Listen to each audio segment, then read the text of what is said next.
Well, hey, David, you have written this amazing article for us on what happens when your senior pastor resigns. Why is this topic so important to you? Well, none of us want to be in that situation, but it's happened several times in churches that I've been in. No one is permanent, only Jesus is. And so transition happens. And so we need to be ready for it because sometimes it happens right out of the blue. Other times, the storm is coming around, you feel the wind blowing, the seas are swelling, and you guess that it might happen. But then when it happens, it almost always is like a bombshell, and you can't go back. Things are changed forever. It's so true. Well, and this topic is important to us here at Vanderbloemen because we spend our days helping church boards and church leaders really navigate succession planning and senior pastor transition. And so we're grateful for your wisdom and insight on this. Now, you were an executive pastor for a long time before you started XPastor.org. So I'm sure you've seen this play out not only in your own world as an executive pastor, but now coaching and consulting a lot of executive pastors. That's right. I was in pastoral ministry for 35 years, and ex-pastor was actually part of that time from 2004. So you name it, unfortunately and fortunately, I've seen it. Just a lot of experience, just like you, Holly. There's actually not that many new topics in the church world, but there's just a lot of new nuances to those topics. Well, and that's a great point, David, because, we're recording this in October of 2020, where we're still in the COVID-19 season. And we're seeing a lot of pastors burn out more than ever before.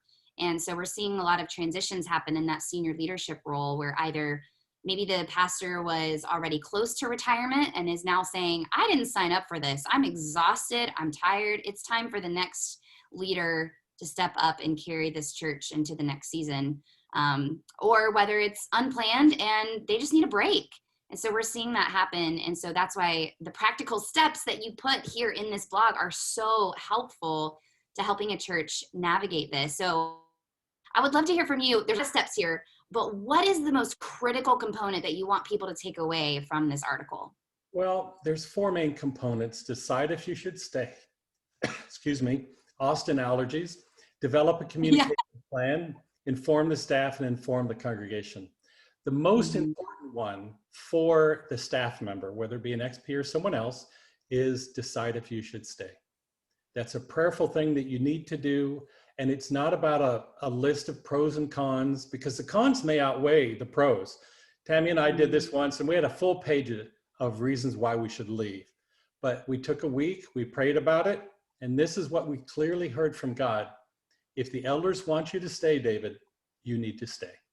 And we did, and we helped that church for 20 months in a very successful transition, but it had a lot of bumps, even though it was successful. So the most important thing is to get in touch with what is God calling you to do. It's not about money, it's not about longevity, it's not about what's better for you, but better for God's church.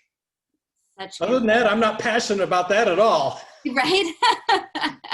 No, that's such good wisdom, David, and good reminder for us to remember that, yes, it's all about calling and what the Lord is leading us to. So thank you for that reminder. Well, thank you, David, for helping us help our audience whether you're a board member watching this or a senior leadership person at your church.